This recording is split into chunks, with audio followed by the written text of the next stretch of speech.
All right, welcome to Conversations with Cubit, and thanks for tuning in to this very special conversation. As you know, I have been recently involved in conversations surrounding the criminal justice system, and so we're going to continue that. But tonight, joining me is my friend Keith Jossell. And the reason why Keith is on now is because we had a conversation last week concerning Julius Jones, and Keith is Julius Jones' spiritual advisor. And just as soon as we got off that conversation, as soon as we recorded it, because of our schedule, he's planning a big spiritual worship service on behalf of Julius Jones. And so there's a lot going on. So we, instead of going live, we had to record our conversation. But as soon as we got done with that conversation, things changed. And so tonight, you will get to see that conversation that I was honored to have with Keith last week. However, the situation changed. And so that conversation would make much sense if you didn't get the update. So, I mean, as soon as we got done, Keith was informed that the Attorney General had done some legal maneuvering and requested an execution date for Julius Jones. And I know that I'm not exactly, we weren't aware of that when we talked. And so now that we are aware of that, I have more questions that I surely would have asked Keith had we known this when we talked. So I'll play that full conversation and you will not be disappointed. It is an in-depth conversation about the case that Julius was convicted of, the reason why he's on death row. We went in, I asked out all kinds of questions about that. But before we get into that, Keith, thank you so much for joining me last minute and filling me in and filling us in on what's happening. But last week we didn't have this news from the Attorney General's office. Can you bring us up to speed on what happened in right after our conversation? Sure. As you said, Waylon, and thank you for having me back. I appreciate being able to talk to your audience about this. But as you said, that on August 25th, when we recorded this event, the AG, the Attorney General O'Connor, had made a filing in the Oklahoma Criminal Court of Appeals requesting an execution date for Julius Darius Jones of October 28th. Now, to understand that, we have to actually go back a few days to August 11th, because on August 11th, that's when we had a federal judge in Oklahoma City that ruled that a lawsuit by death row inmates in Oklahoma challenging the state's lethal injection protocols could actually proceed to trial. The judge agreed with the inmates that he had a concern that Oklahoma's current 3-drug protocol is subjecting inmates to unconstitutional pain and suffering.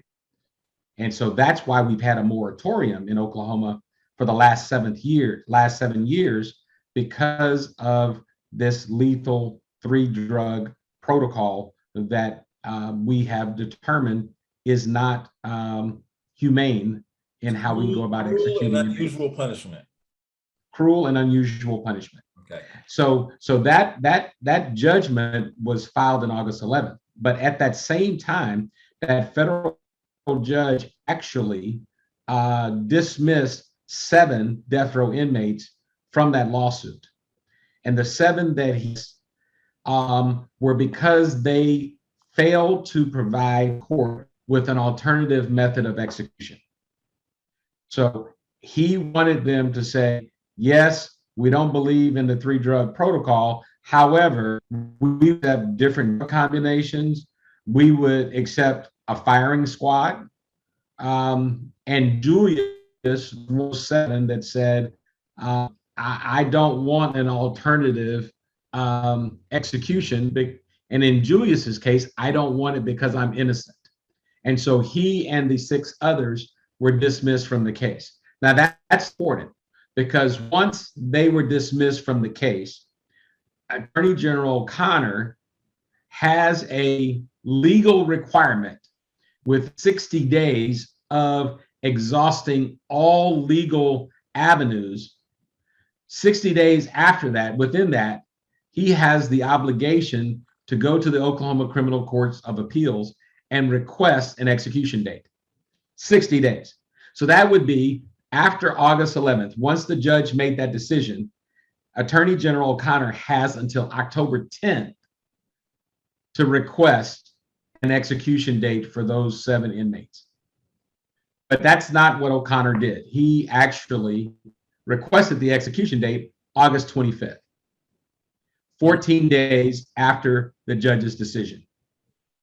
Now, he could have waited 34 days or 35 days, which would have been September 13th, the commutation hearing date. But for some reason, there was a motivation by Attorney General O'Connor to request this date, because if the judge grants an execution date, then there's no need to hold a commutation hearing on September 13th. I don't understand why there would be no need. The governor could still take the information from the people he appointed to the parole board. They could still have the hearing. They could still send their recommendations to the governor, and he can still say, no, that one person could, right? Well, so what Oklahoma law is that if there is an execution date, you don't have a commutation hearing, you have a clemency hearing 3 weeks before the execution date. And so what we want, and what Julius has wanted for the last 22 years, is to be able to go into a legal setting, have all of the evidence be presented, the evidence that you and I talked about in the recording that everyone is getting ready to see. He wanted that to be considered, because if that was considered, when you're having a commutation hearing, your focus is on, is the death sentence, should the death sentence still be on the table, or should we really be talking about life with or without parole? That's the whole purpose of a commutation hearing. A clemency hearing is, you know what? Hey, we're getting ready to execute you. We just want to make sure that we didn't make a mistake about it. And although it may seem like it's similar, it has very stark differences. If I have a commutation hearing and I'm denied, Waylon, I can come back and request another commutation in 3 years. If I have a clemency hearing and I'm denied, I'm executed in 3 weeks. And so, our concern is that this filing by the Attorney General, it flies in the face of Attorney General Mike Hunter's, the predecessor's, statement that Julius Jones deserves a fair hearing, and that he was committing to the fact that this September 13th hearing would come and not be impeded, so that all of the evidence would be considered. The last thing that I would say is that there's another date. August 27th was the deadline. Pardon and Parole Board hearing gave both sides to present their evidence. So Julius's attorneys have presented their evidence, and it's my understanding that all sides are seeing the information about what the other side is presenting. If that is true, then my question is, what is in that evidence that concerns you, that would maybe cause you to say, let's set the execution date before the hearing? Because you would still be within law if you waited 34 days, 35 days, 40 days. What's the rush in setting the execution date before the commutation hearing? What do you think? Okay, what does the district attorney have to say about this, or what is his role in this? Because the district attorney is a county, Oklahoma County official, and the attorney general is a state official. What would he have to say about this? Well, it's because the crime was committed in Oklahoma County. It is DA Prater who is presenting the case. I believe he would say, for the state of Oklahoma and the victims, which are the Paul Howe family. And what I would say to that is that our DA represents all of the people. And just like we're talking about in the conversation that people would see, there are no sides when it comes to justice. The DA and our team should be aligned that justice done. Not that Julius Jones is executed, but that justice is done. And if justice is done, when you look at the totality of the evidence, reasonable people, fair-minded people, justice-minded people will have to conclude that Julius Jones do this. He was not there. He is innocent, and that the co-defendant, Christopher Jordan, the one who got a deal from the Attorney General, who is out now after 15 years, is responsible for the murder of Paul Howe. Yeah. So what are your thoughts? So you and the team have and when I say the team, there's a lot of people like yourself and the family that have been invested in bringing these facts, all known available facts, to decision makers. Because according to our conversation, which people will see here in just a minute, I promise we're not going to hold up the conversation. It's a great conversation. But according to that, all available facts were not presented at trial. And so all of these people that are now trying to make sure that all available facts have been considered before we put a man to death. How are they saying, or what are they saying, or what's the feeling collectively about this legal strategy? What is it about? Well, it's puzzling to us. It's puzzling that you would not want a commutation hearing to take place. It's puzzling that your office would say that we want to present someone the opportunity to have a fair hearing where all sides are considered. But if either A, the judge comes back and issues an execution date, or if the Pardon and Parole Board decides, because there's the potential of an execution date, we're going to remove Julius off the docket for September 13th, then instead of there being a commutation hearing, now we have subverted that process, and now we're moving towards execution. That doesn't seem fair, and it doesn't seem just. Is the Pardon Parole Board are the same people that would grant clemency or compute, either one, the same group of people?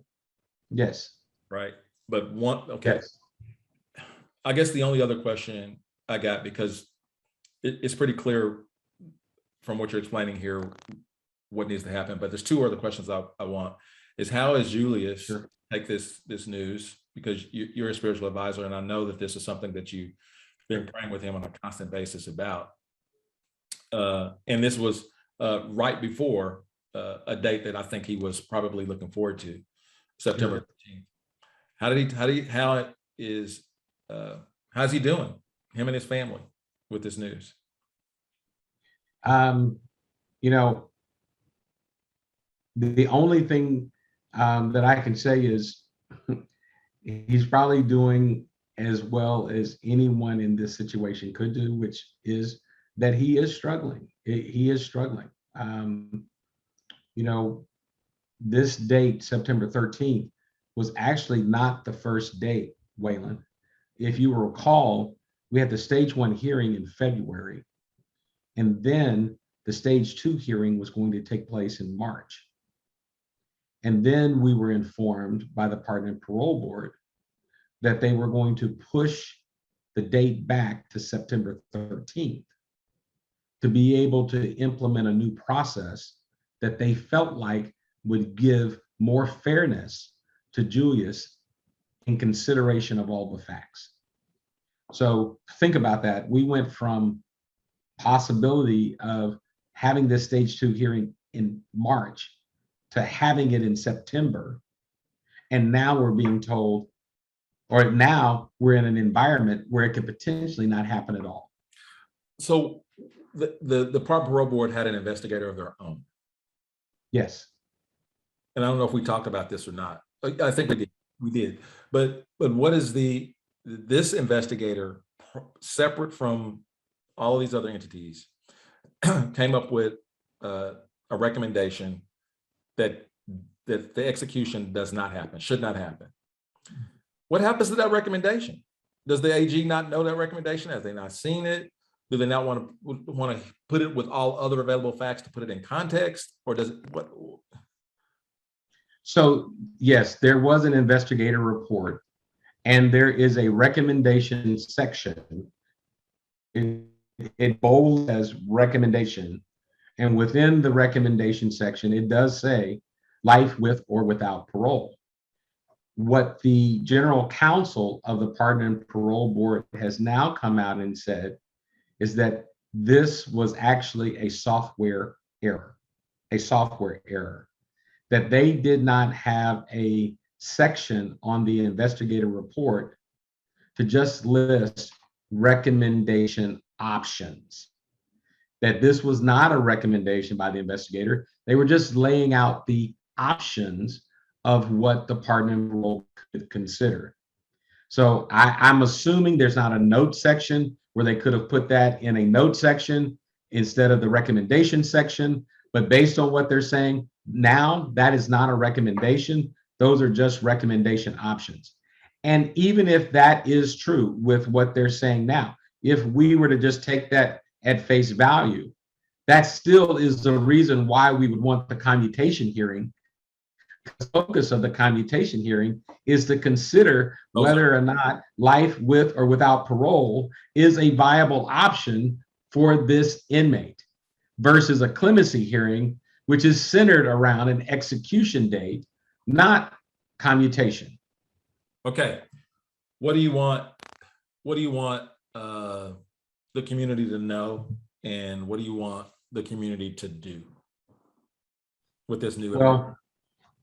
Well, by the time this airs, we are going to know the decision that the Pardon and Parole Board has made on whether or not they're going to proceed with Julius having an opportunity to present his case on September 13th, or if they've decided that they're going to wait for the execution date and then potentially set a clemency hearing 21 days prior to that execution. The thing that we are really asking for right now is for people to lean in on this. If you care about justice, you may not care about Julius, but you probably care about justice. And if this could happen to Julius, this could happen to someone in your family as well. And so you want to have trust and belief in the integrity of the justice system. And if this doesn't seem right, if this doesn't feel right in your own spirit, then we're asking you to write to the Pardon and Parole Board. You can go to justiceforjulius.com and you will have access to be able to send messages to the Pardon and Parole Board, to the governor, and request that they consider Julius's case and give him a fair hearing. Man, thank you so much for the update. And without further ado, I want to go ahead and start that video so you can see that conversation. Keith, if you'll do me a favor, I know I'm asking a lot. I'm asking so much of you lately, but would you tune into this recorded version of our conversation? Because I feel like there's going to be a lot of people that have questions and comments that maybe you can respond to. So thank you so much for indulging us and giving us this update before it just makes this conversation that we're about to play make so much more sense and a lot more relative. So thank you so much and appreciate it. You guys enjoy this conversation. Stay tuned in, and Keith's information will be right there on our page. You can connect with him and connect with the Julius Jones campaign in all those various ways. Thank you so much. Welcome to Conversations with Cubit, and thank you for joining me tonight, and thanks for supporting these weekly conversations. If you're new to these weekly conversations, welcome to the family. My team and I are super excited that you found your way here, and we also love getting all those words of encouragement. So hit the like button, hit the share button, and continue to comment during the broadcast, however you want to just pipe in. Be sure to check out some of our past conversations. All these past week have been about criminal justice, so you want to check it out. Tonight, we're going to continue that conversation about criminal justice and talk about a specific case. I'm talking about the Julius Jones case. And if you're concerned about our criminal justice system, and specifically death penalty cases, tonight's conversation you really want to be a part of. So don't keep this conversation to yourself. Don't be that kind of person. Share it with your community. Hit the share button right now. And if you know people who have questions or concerns about this case, let them know that we're having a conversation about it right now on Conversations with Cubit. Do it. I got to give a special shout out to Richard and Amy James for giving these weekly conversations a home out in Green Pasture Studios in Spencer, Oklahoma. However, tonight, we decided to have this conversation in downtown Oklahoma City in the view of the Oklahoma County Courthouse in the background. Why? It's because this conversation is going to be about justice. But before we dive into tonight's conversation, let me tell you my 3 simple rules for these weekly conversations. And there's only 3, not a big long list. 1, I want to add value to my community. 2, I want to inspire you to believe in what people and communities can become when we work together. And 3, just love people. Love people, period. All this means is I want you to be inspired. I want you to get useful information and resources, and I want to celebrate individuals, groups, and organizations who are making a positive impact in our community. Every conversation here on Conversations with Cubit will be about information, inspiration, and hope. And joining me tonight is a dear friend, Keith Jossell. Keith Jossell is a justice advocate, connecting to the hope in marginalized people, sharing systematic solutions to inspire transformation of personal identities, families, and communities. Keith has been a member of the Oklahoma City community for more than 25 years, currently serving as the National Prayer Forum Director for the Justice for Julius Coalition and the spiritual advisor for innocent death row inmate, Julius Jones. Keith is also an associate minister at Fifth Street Missionary Baptist Church, the Dean of Diversity, Equity, and Inclusion for Odyssey Leadership Academy, and is a current theologue at Phillips Theological Seminary. He also has an absolutely beautiful family, and I became a huge fan of his after working with and around his sons when they were just in high school, putting together some community events centered on race, justice, and equity. Impressive group. So I was so impressed, I had to figure out who in the world was their parents. So ladies and gentlemen, please help me welcome Mr. Keith Jossell. Welcome so much. Keith, now before we get started, let me do a little bit. Let me try to set this up a little bit. For those who have not been following the Julius Jones case at all, let me give you a little background. On July 28, 1999, a 45-year-old man named Paul Howe had just pulled into his driveway of his parents' home in Edmond, Oklahoma, when he was shot and killed for his GMC Suburban. Julius Jones, a soon-to-be sophomore at the University of Oklahoma, was later arrested and convicted for this horrible crime. Julius has been sitting on death row for more than 20 years, I think actually 22 years. And so Julius has always said that he did not commit this crime. And there was a documentary produced by Viola Davis called The Last Offense. It was done all about this case. And it is in this documentary that has called very much high-profile attention to several problems with the Julius Jones conviction, and had people like Kim Kardashian, Blake Griffin, and Russell Westbrook speaking on his behalf, along with almost 7 million other people who signed a petition calling for his release. If nothing changes, Julius could soon be executed by the state of Oklahoma. Keith talks to Julius weekly and knows all the details of this case and the current situation that we now stand in. Keith, I know that that's a very basic overview, Sure. So let's just dive in and get right into the, Sure. the nuts and bolts of this. But before we do that, I think it's important because you are his spiritual advisor. Yes. How did you end up being, this happened in 1999, you've been here for 25 years. Right. How did you meet Julius, and how did you even become involved? How did you become his spiritual advisor? Well, it all started with, well, first, let me just say thank you for giving me this opportunity to be here with Conversations with Cubit. Well, we I really have do conversations appreciate anyway. it. There's just Yes. cameras on, Right. and people ought to be hearing what we talk about with that cameras on the rolling. It's the same thing. So this is Right. not really a new conversation No. for us. But I do not know how you became his spiritual advisor. Yeah. So I was his church school's teacher at Tabernacle Baptist Church under the recently deceased Reverend John L. Mashak. And so This is years ago. yeah, this was when he was 16, 17, 18 Okay, years okay. old. I was his church school teacher. And so at that time, I got a chance to know him and his brother, his sister, and his mother and his father, because like good Baptist church people, whether you wanted to be in church all the time or not, your parents kind of dragged you there. Yeah. So he was a church. The family, Julius Jones' family, was just going to church, and he was like many of us. You just had to be there. You had to whether be there. You liked it or not. And Right. some of us loved it, and some of us didn't like just doing it so that we didn't get popped. Well, and you know what? For Julius, it was an interesting case of being incredibly inquisitive.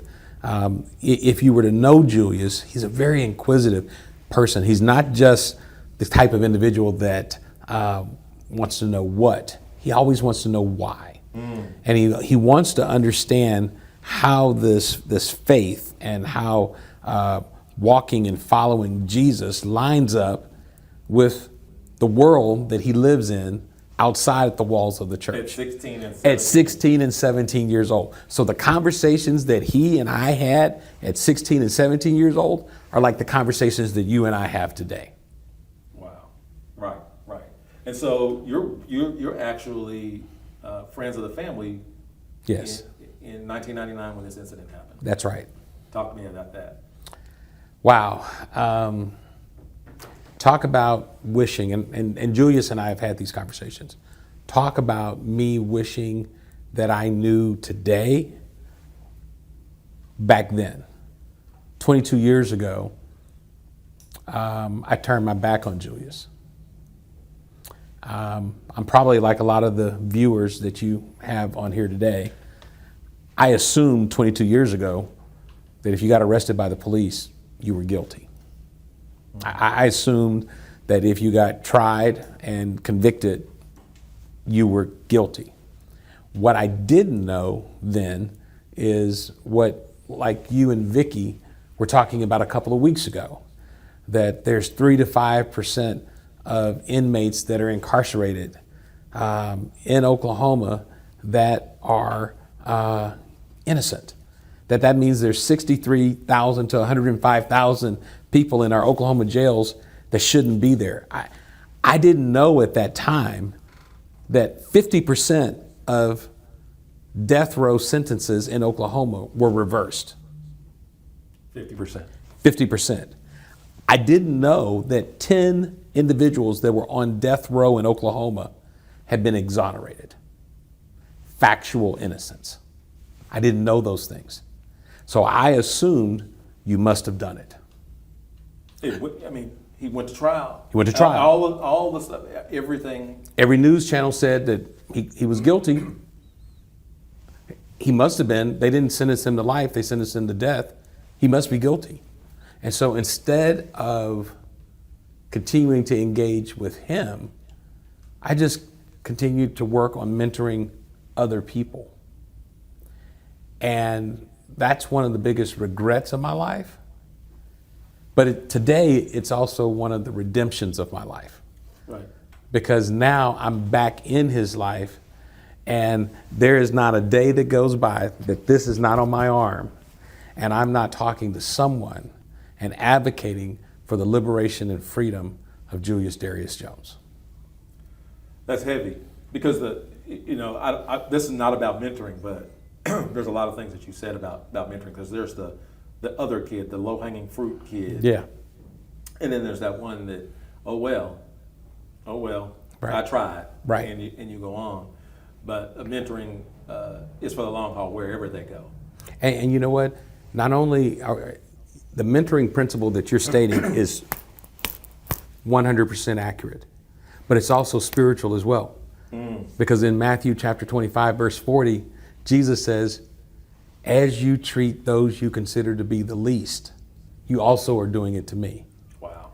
So when I turned my back on Julius 22 years ago, I was turning my back on Jesus Christ himself. And so now, as I walk in this relationship with Julius, it is a three-way relationship where Julius, Jesus, and myself are walking together on this journey for liberation. Man, a lot of nuggets there. We can just cut. You just want to stop right there? Because we can. That is so rich.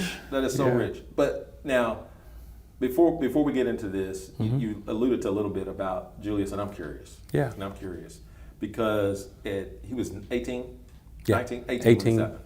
So he was 18 when this happened. And if you were to, if someone was to introduce Waylon Cubit, the 18-year-old, Yeah. it would be a totally different introduction than if you introduced Waylon Cubit 22 years later. Yeah. You talk to him every week. Yeah. Can you introduce me Oh. to Julius Oh. 22 years later? Tell me, who is it? I would love to introduce all of you to this 41-year-old man of faith. Julius is a poet. He is an artist.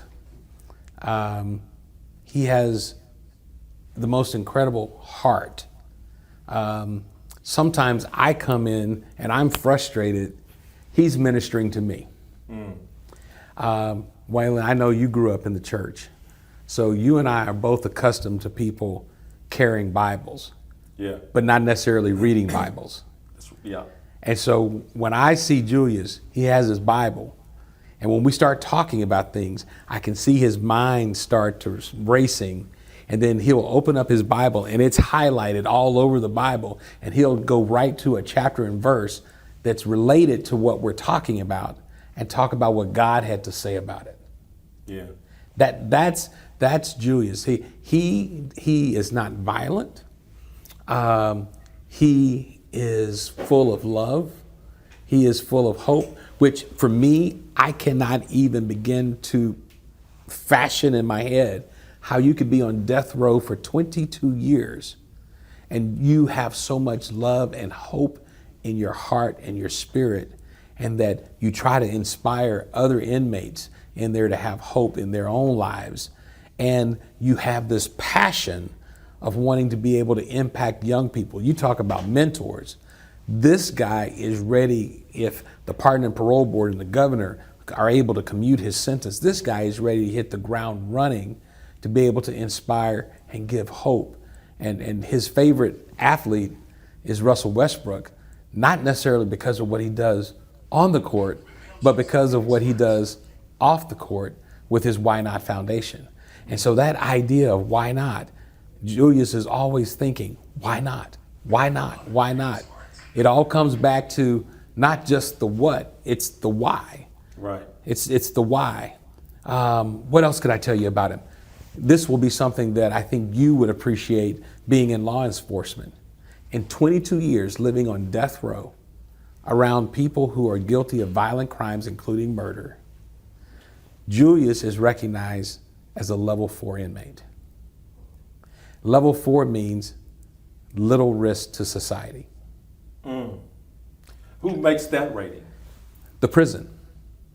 The prison. In fact, if Julius had not been given a sentence of death, if he had just been given a life sentence, he would not even be on maximum facilities right now. He would actually be in a low risk facility because in the 22 years he's been there, he's been rated as a level 4 inmate. That's Julius Darius Jones.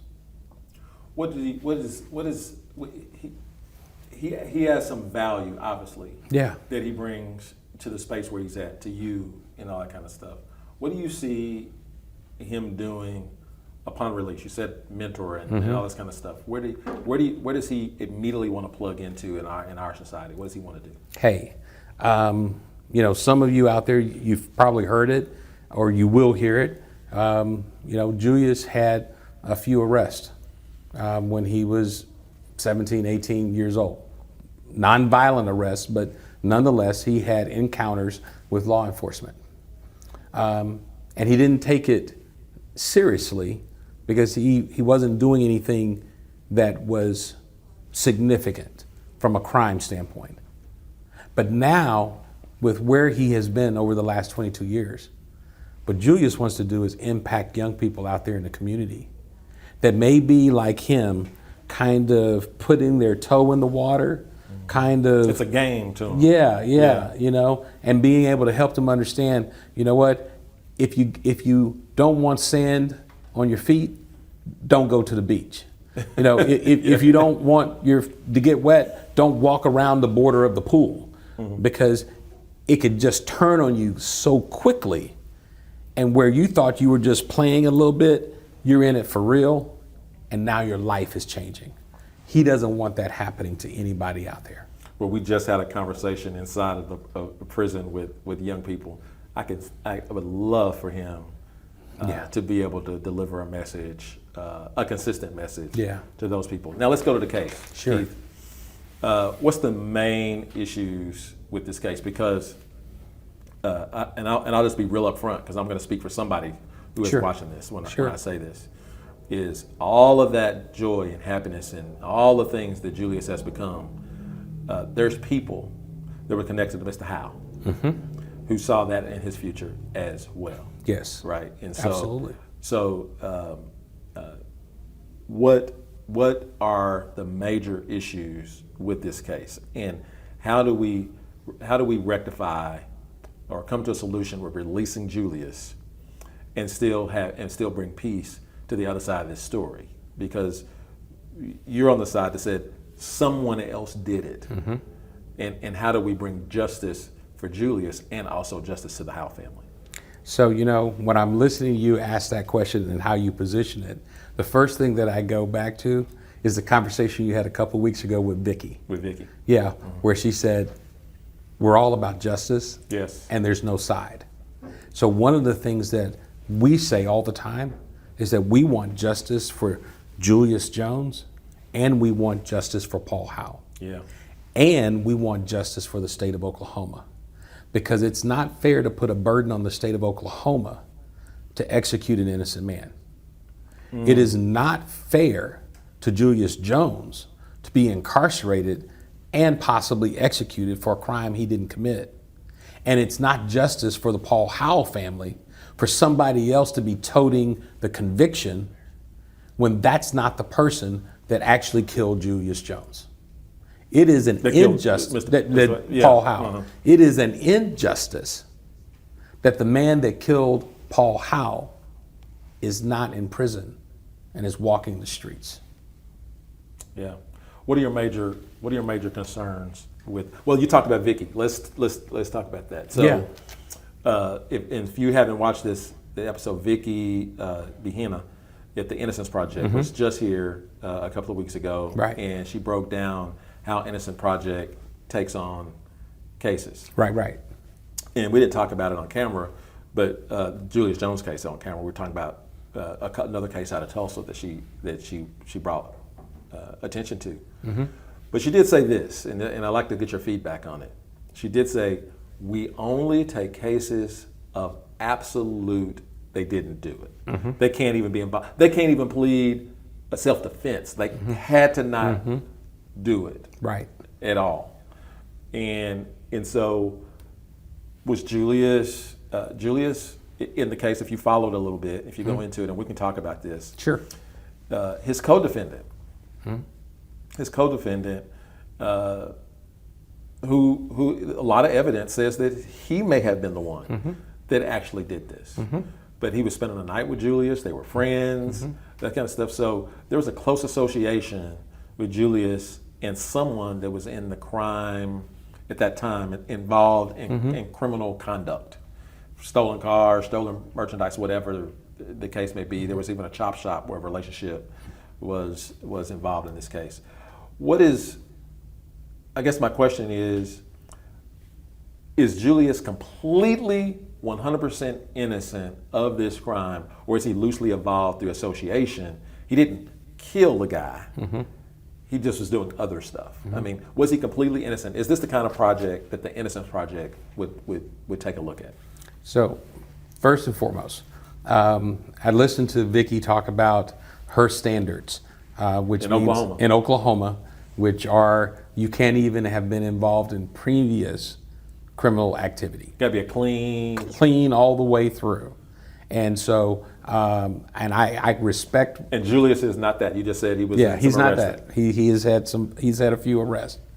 But when Viola Davis, you mentioned her and the documentary that she did on The Last Offense, when she wanted to do criminal justice work regarding innocent people in prison, she went to the New York Innocence Projects, whose standards are a little bit different. But the question that they asked was, can you give us 2 cases in the United States, anywhere in the United States, where 2 people are serving time in prison today that you believe are innocent of the crime they've been charged with? And one of those cases was Julius Jones. So from the New York Innocence Project's perspective, when they could have given Viola Davis any kind of cases, one of the cases they gave her was the case about Julius Jones. Now, let's get specifically to the question that you asked me. Right. Number one, Julius is innocent. Julius was not there, so he could not have killed Paul Howell. Julius was at home with his family. He had told his defense attorneys that. The family had told him that. And inexplicably, the defense did not present a case in his trial. They simply rested after the prosecution made their case. So they did not have the family come up and provide alibi statements saying that Julius was with them. In addition to that, the only witness to this murder was Paul Howell's sister. And she testified that the person that killed her brother had a stocking cap on and had about an inch of hair coming out from underneath the stocking cap. Now, you want to talk about a rose in concrete? Very thankful that Julius got arrested 2 days before Paul Howell got murdered. Was it 2 days? 2 days. 2 days. Because the mugshot that he had showed a clean-shaven individual that could not fit the description of Paul Howell's sister that she provided. I found that interesting that mugshot was not used at trial. The defense attorney said, I had a bad day. And you know what? Typically when you have a bad day, you kind of just shake it off and you just get up the next morning and you just try to have a better day. That's what we all do. We've all had those. But in this case, bad days has contributed to Julius being incarcerated on death row for 22 years. So that information wasn't provided. In regards to Christopher Jordan, there were two. Christopher Jordan is his co-defendant and friend at the time. And friend, yes. And so Christopher and there was another witness. Both of these individuals basically were the bulk of the prosecution's case against Julius. Both of them got special incentive deals from the DA to testify against Julius. Both of them. One of them, this was his third crime. Both of these individuals were convicted felons. This was his third crime. He was about to get 20 years automatic in prison. That 20 years went away when he testified against Julius. The other individual, the co-defendant, Christopher Jordan, he was given 30 years and death was taken off of the sentence for him. But privately, he was promised that he'd only do 15. Because of that, there is now a law on the books that the prosecution can't do that anymore. Because the lead DA got up in front of the jury and told the jury he is absolutely going to serve 30 years, even though she already knew they had cut a deal for 15. And so 15, he'd be out now. He is out. And then on top of all of that, there have been 3 inmates who have sworn testimony, affidavits, that have said that Christopher Jordan admitted to them while he was in prison that they framed Julius, that Julius wasn't there, and that Christopher Jordan is the man that killed Paul Howe. Now, these three individuals, they didn't know Julius, right. They didn't know each other, and they received no incentive to come forth and provide this information. So one of the last one that testified on camera, Roderick Wesley. which was interesting about his testimony or his statement, should I say? It's not testimony because it wasn't in the court, right? But his statement was he didn't know that what case he was even talking about. He said, this guy said somebody is doing time for something that he did. And before I go to death, before I die, I need to tell somebody that that man said whatever he did, somebody is serving time for something he did. That's right. And he had no idea what he was referencing. No idea. I thought that was really interesting. Really interesting. It's also, has anybody re-interviewed or attempted to re-interview Christopher Jordan? Defense, prosecution, today's district attorney's office, is anybody seeking justice in that? Because if he's saying it to people before, sounds like there's another conversation that need to be had with someone official. Well, we would love to know what conversations he's had with the DA. But the DA has not released the files of this case. And so back in 2017, the Oklahoma Death Penalty Review Commission made recommendations. We were the first state to actually do a review of how we handle death penalties in the United States. And one of the recommendations that they made was that district attorneys and AGs should make public their files because of transparency and justice. In 2018, DA Prater agreed that he would release those files. We're in 2021, just a few days away from the Pardon and Parole Board hearing this case, and the files have never been released. So I would love to know the answer to that question, if they've had additional conversations, but because the files have not been released, we have no idea. Do you think that there's been additional conversations since Mr. Jordan's been released? I don't know. That's why I would love to see what's in the files. Okay, here's one thing. I remember a lot of commotion in our community, a lot of thing about the red bandana. And the murder weapon was found in Julius Jones's house, in his bedroom, somewhere in his bedroom. I can't remember where. Crawl space. In a crawl space in his bedroom, wrapped up in this red bandana. The witness said they had something covering their face, a bandana. I don't know if she said a color or not. Don't remember that. So this bandana, there was a big rush to get the DNA, if there was any DNA, off of this red bandana. We thought it was the smoking gun. We thought this was it. And so when it comes out, we find out that they found some DNA that matches Julius Jones on this red bandana. Or am I saying that right? So talk to me about, is that it? The DNA's there, the gun's there, and it's at his house, and it matches Julius. So let's unwind that and unpack that. Yeah. Number one, Julius's prints are not on the gun. Number two. Were there prints on the gun at all? There were prints, but we don't know whose they are. Why? Is that part of the file? Yes.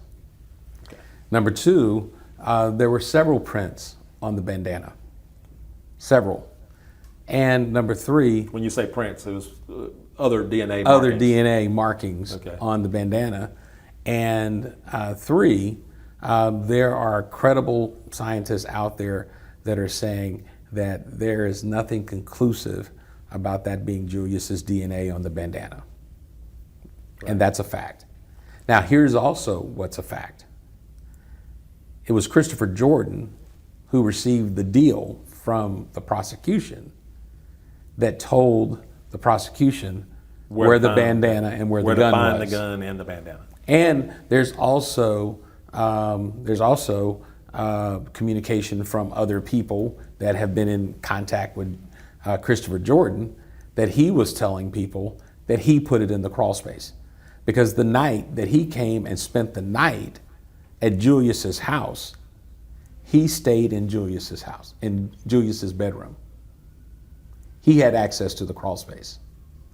So if Julius did this and Julius put it up in the crawl space, how do you know, Christopher Jordan, that it's there? How do you know? So there's all kinds of ways I can play with that. Sure, you could.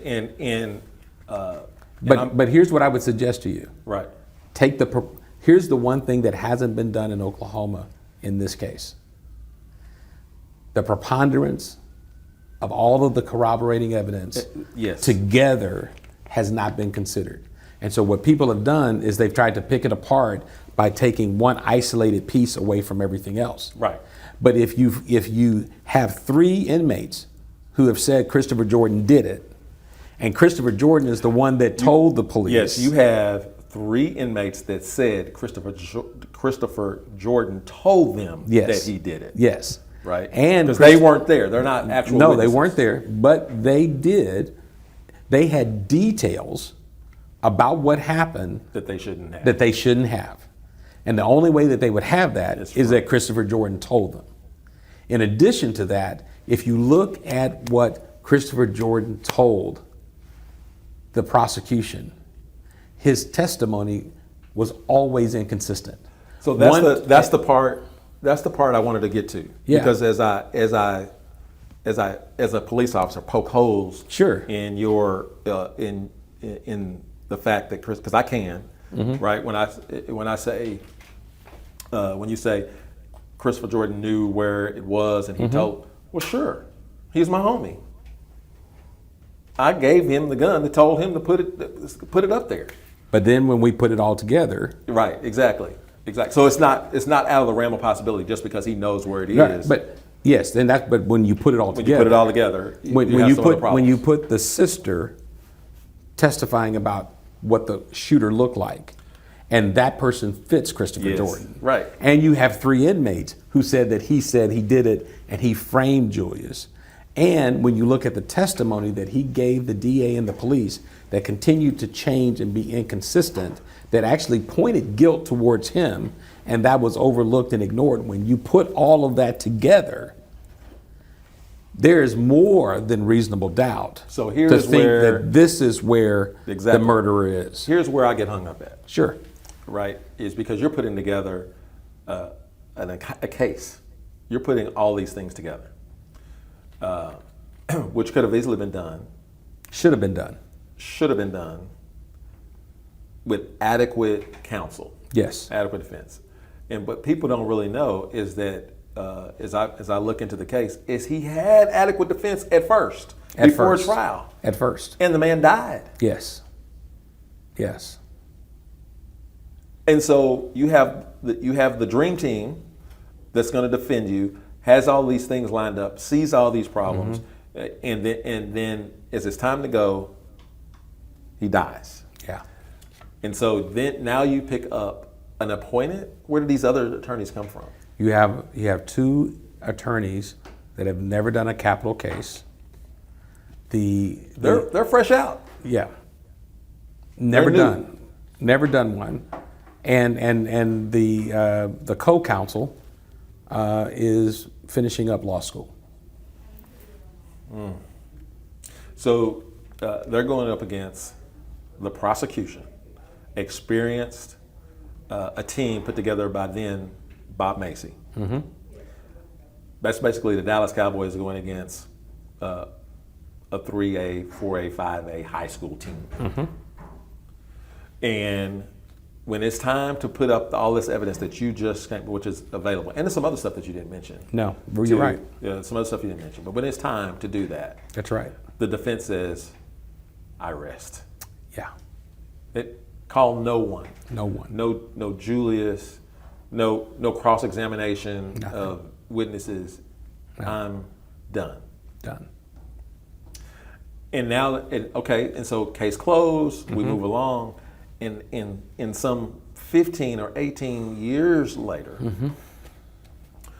someone brings up these problems and said this was not adequate defense, Right. and it's denied another trial.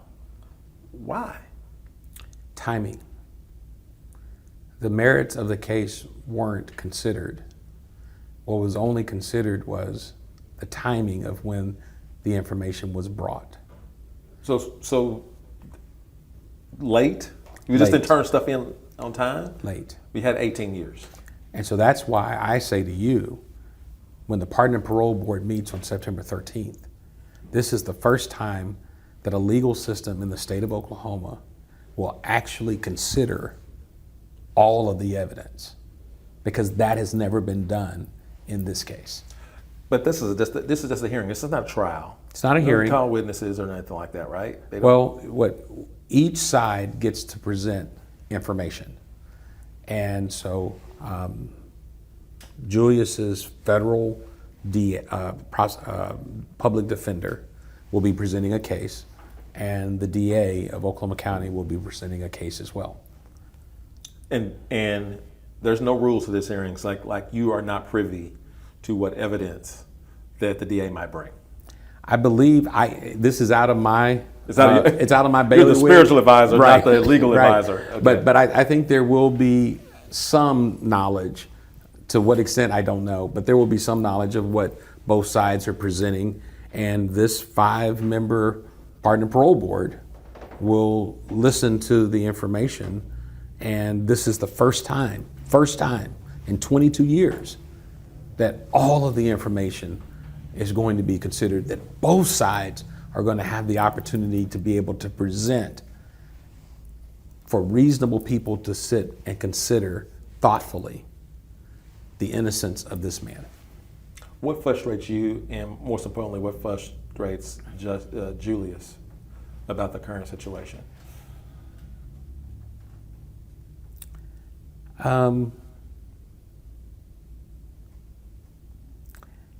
Honestly,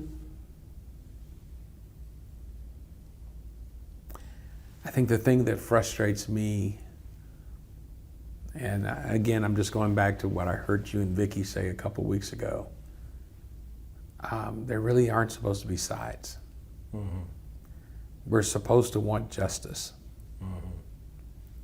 We should want to make things right. We incarcerate people who are guilty. We release people who are innocent. That probably frustrates me the most. So the frustration is, if I'm hearing right, and going back to that conversation I had with Vicky, the frustration is this late in the game, 22 years later, Yeah. the DA's office and anybody else of interest should be working together to find out who messed it up 22 years ago, if it was messed up 22 years ago. I would flip it.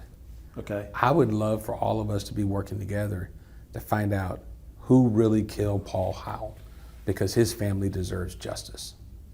And I believe that if that's what we were really focused on, then we would be identifying who the murderer is, and Julius would be coming home. Yeah. Okay. So so I don't know, it was before the conversation with Vicky, I talked to Doug Schaefer and Wayne Easter, and these were two guys that actually were involved in crimes where somebody lost their life, and they did 20 plus years and 30. One did 20 plus years, one did 30 plus years, and they came back, and they're phenomenal citizens. They're adding value in the community in great ways. And one of the things that I want to ask you a question about is Wayne talked about how he was young Yeah. when he committed his crime. Yeah. He was, and it was interesting to go back. You need to go back and watch it, because he tells the story about how him and some buddies were just hanging out, and one guy brought a gun and said, "Hey man, I got a gun. Let's go over there and robbed that store. And they were like, no, man. He says, nah, ain't nobody gonna get hurt. It'd be fun. And it was. And they went and did it, and they got their little money or whatever. And that was fun next weekend. And like you said, they were playing on the beach and really didn't realize that they were getting sand all over them, right? Like, to follow your analogy. And this last particular time, they all had guns, and they were doing the same thing they've been doing for weeks. Sure. And the clerk this particular time wouldn't open the safe. He jumps over he jumps over. He says Wayne jumps over and takes the keys from him and is going to try to open the safe itself. And his two friends take the clerk to the back. And while Wayne is trying to open the safe, gunshots ring. Sure. Wayne doesn't know what happened. He takes off and runs. His buddies catch up later and come to find out later on that night or the next day that the clerk was killed and one of his buddies shot and killed him. He admits to being at the robbery. He admits to trying to open the safe. And he gets the same crime, the same time as the guy that actually pulled the trigger. Sure. And he said that even though he didn't pull the trigger, because of his association and because of all that, he said, I'm just as guilty. And he took that type of ownership. And it had to be with some reason why they paroled him and let him out. Is Julius in a place, are we at a place where we're saying there was an association there that he does owe some responsibility, some debt to society, but it's not life, or he's already served his time for whatever that was, what he did, he's already served time for that. Where are you on this? So the first thing that that comes to my mind as soon as I hear you say that is, if we charged and convicted and sentenced people based on association, then Jesus would have been incarcerated all the time. Oh, because if I recall my Bible correctly, the Pharisees and the Sadducees had big time problems with the associations that he had. Associations don't convict you. Associations don't put you on death row. Associations don't set you up to be executed by the state. That just doesn't happen in a civilized society. So did Julius associate with some people that had some questionable character? Absolutely. Did Julius have a few nonviolent arrests? Absolutely. But the only thing that Julius Darius Jones is serving time on death row for is the wrongful conviction of Paul Howell, of murdering Paul Howell. All right, man. There's so many other questions I have, and so many thoughts, and it's complex. This is not a simple deal, right? This is justice. I'm going to say it is a simple deal. It is simple. Because if you're innocent, then you shouldn't be incarcerated, and you shouldn't be on death row. It is that simple. It is that simple. It is that simple. It is that simple. But we've made our it's complex in nature because justice seems, we've made the justice seem so complicated, is because we're not working together for it. And you know what, let me just say, and I know we're coming to a close, but let me just say this. I think one of the reasons why it gets complicated is because a lot of your viewers were like I was 22 years ago. When someone gets arrested and they get into Oklahoma County Jail, or they get into McAllister, we stop paying attention.